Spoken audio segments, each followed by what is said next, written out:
In 1997, the San Antonio Spurs were one of the worst teams in the entire NBA. Finishing the season with just 20 wins and with a rookie head coach leading the way, their future was uncertain. Their two best players were an aging Dominique Wilkins just 1 year away from his last NBA season, and their franchise player in David Robinson, who was sidelined with a season-ending injury that would linger for the rest of his career. The franchise was in a downward spiral with no end in sight. But what they did have was one more chance to make it right. Coming off the worst season in franchise history, the Spurs were given the third best odds to get the first overall pick in the 1997 draft. Exactly what the organization needed to rejuvenate their roster. But according to pre-draft evaluations, the gap between the potential first pick and the third pick was massive. Get the third pick and settle for a small forward out of Utah named Keith Van Horn, or win the lottery and land on the best NBA prospect in over a decade, a 4-year starter out of Wake Forest by the name of Tim Duncan. And on the day of the draft lottery, the future of the Spurs franchise and the future of the NBA would change forever. The second pick in the 1997 NBA draft goes to the Philadelphia 76ers. And that means that the first pick in the 1997 NBA draft goes to the San Antonio Spurs. Congratulations. See this guy right here? That's Spurs chairman Peter Holt. And in this moment, he was the happiest man on earth because he just won the first overall pick in the 97 NBA draft. Who he would pick was already a foregone conclusion. But not Peter or anyone else at the time knew that the Spurs just won the rights to one of the greatest players in the history of the game. And this very moment was the beginning of one of the greatest dynasties in NBA history.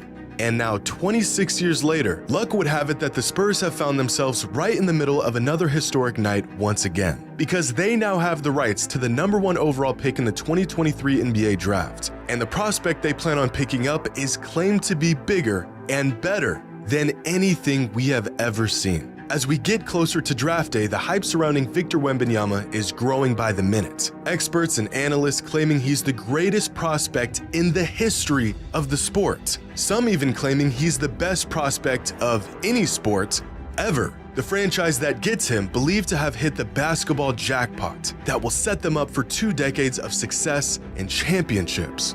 But how good can one prospect actually be? Fans already talking about future championships for the Spurs since they've essentially landed Victor. But turning potential greatness into real winning and championships is a task that very few players have ever been capable of doing. Out of the last 25 #1 overall draft picks, how many do y'all think have won a Finals MVP? Maybe 4 or 5? How about 1? There has been one #1 overall pick in the last 25 seasons who has won a Finals MVP. But Finals MVPs are about the toughest thing to win in all of basketball. So what about regular season MVPs? How many of the last 25 first overall picks have won at least one of those? 2. LeBron James and Derrick Rose. That's it. But how about this? How many of the last 25 #1 overall picks do you think have won a championship? They could be a role player for all I care. As long as they have a ring, it counts. But the answer is still just 6. Winning in the NBA is very, very hard to do. But fans and experts are already putting this burden on a kid who hasn't even been drafted yet. But we've done this before. Unrealistic hype and expectations met with inevitable disappointment. It feels like just yesterday, Zion Williamson was being regarded as the greatest basketball prospect of the decade. And yet here we are, 4 years later, and Zion has played in just 29 games over the last 2 seasons and has yet to play in a single playoff game. Great player, but as of right now, far from the franchise-altering force he was hyped up to be. Here's another player who was said to be a generational prospect coming into the NBA, nicknamed the Fresh Prince, being that he was the successor to LeBron King James. This is Ben Simmons, a player that was too afraid to take a shot in a playoff game and peaked in his 2nd season in the league. And we do this to young players far more often than you would think. DeAndre Ayton is a solid NBA player, nowhere near a superstar, but he could be a key piece on a championship-winning team. Now, would you believe that just 3 months before he was drafted, he was labeled as a, quote, anomaly? In the moment, it always feels like the next guy up is going to be the guy. And then shortly after, we forget about the unwarranted comparisons and move on to the next guy. But to really understand how rare it is to draft a player who becomes an all-time great, stays healthy, and stays loyal to the franchise that drafted him, we have to look at the teams and players who actually did it. If we're talking about transcendent players who led the team that drafted them to multiple championships, then that list only includes 7 players who were drafted in the modern NBA.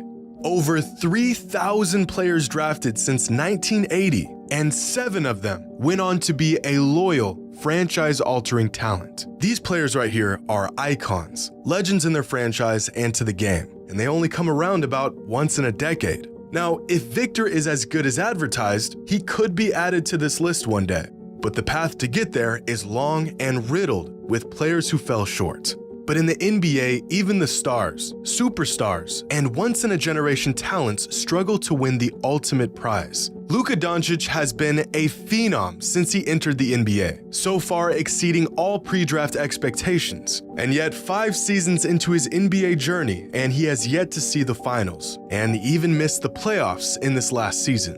Kevin Durant is one of the greatest players to ever touch a basketball, but even he had to abandon the team that drafted him to join a juggernaut of a team to win a championship. James Harden, Russell Westbrook, Chris Paul, Damian Lillard, Joel Embiid, the list of all-time great players who have yet to win a title or find any real success in the playoffs is massive, which makes the expectations on Wembanyama all the more baffling. To think that a 19-year-old can come into a struggling franchise and turn everything around may not be realistic.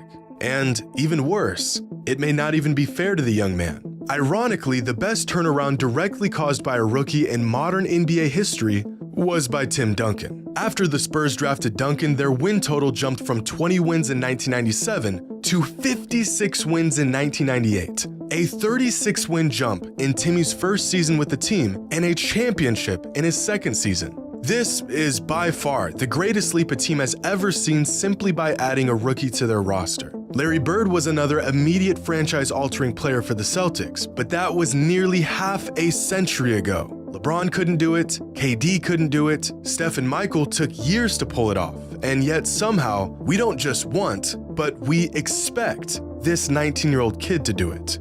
I really think some fans don't understand the pressure that they are putting on Wembanyama. He could be great, amazing, injury-free, generational, and to expect this level of excellence out of him could still be far too much. Over the past 25 seasons, the average MVP finishes the season with a win share total of 15.2. Over that same time span, the average All-Star has a win share total of 10. And among the 450 active players in any given season, the average single-season win share total across the league is just 2. Now, over the last 25 years, among number 1 overall picks in their rookie season, the average win share total is 4.2. That number jumps to 5.7 in their second season and then hits 7.9 in their third season. But by season 4, many of these once prodigies start to lose their minutes. They fall out of the rotation, they fail to adapt their game and skill sets to the NBA, and the average win share falls to 6.7. And by season 5, by the time we as fans have made a decision on these players, the average win share total falls to just 5.9, about the same as the average starter in the NBA.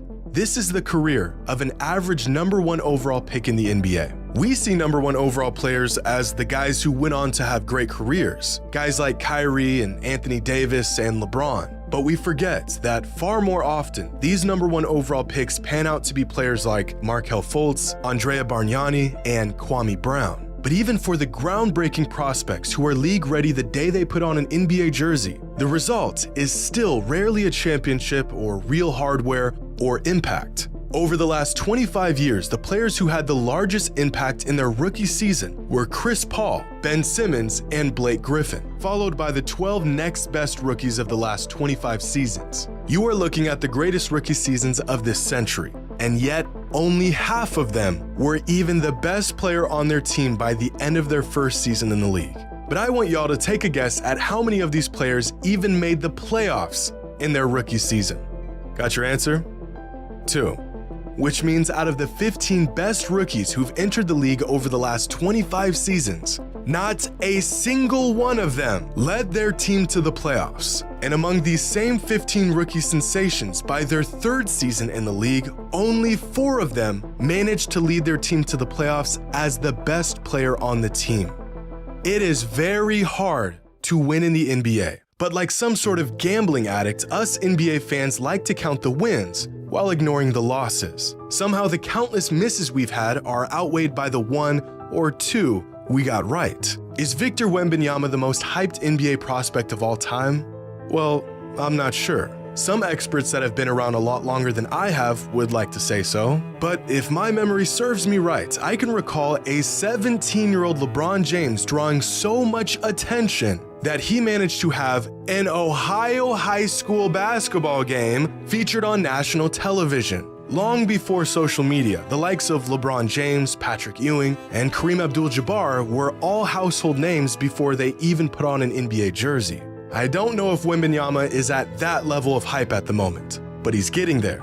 And with that amount of hype comes overwhelming pressure to perform. It's easy to sit back and watch this kid play, see his incredible tools in action, 7 feet 5 inches tall, 8-foot wingspan with a silky smooth jump shot and world-class defensive instincts, and one can only assume he will find immediate or even eventual success in the form of championships and cultural impact in the NBA. Coaches and scouts who have been around the game for decades and have seen every prospect rise through the ranks over the years are saying Victor Wembanyama is better than all of them. It would take an era-defining talent to come into the NBA and transform a franchise into a dynasty. But if Victor is everything we think he is, he may just be the next player to do it.